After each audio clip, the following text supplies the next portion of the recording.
Huynh from Global Thought will present why Vietnamese diasporas protest and why they often don't vote.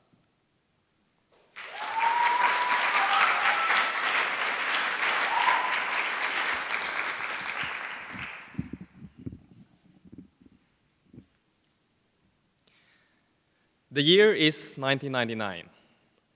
In Orange County, California, thousands of Vietnamese Americans protested for 53 days because a shop owner had displayed a communist flag on front of his shop. Over 15,000 people out of a Vietnamese population of 140,000 took to the streets. And yet, Vietnamese Americans vote at surprisingly low rates. That paradox became the starting point of my thesis. So, to explore this problem, I combined political science theory, historical analysis, and voting data. Looking from the outside, the Vietnamese are a success story. They're highly educated and financially stable. In 2022, the household median income of Vietnamese was $81,000, higher than the national average at $75,000.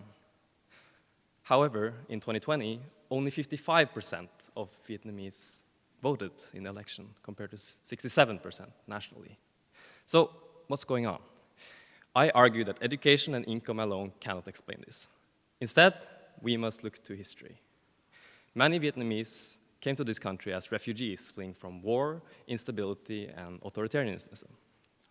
Many simply didn't have any experience voting in elections. This history makes the US political system seem foreign or inaccessible. Instead, protest has become the way for the Vietnamese to express their frustration. This tells us something important. The Vietnamese are politically conscious, just not in electoral terms. So why does this matter? We often assume that education and income will lead to integration, but that is only the case if political systems are open and understandable. For many Vietnamese, this just isn't the case. Instead, protest has become a substitute for voting. But protest is not the same as representation. Because you can protest without voting, but democracy needs both. If we want more inclusive democracies, we need to lower the barriers to participation. Not just for Vietnamese Americans, but for all immigrant communities around the world. Thank you.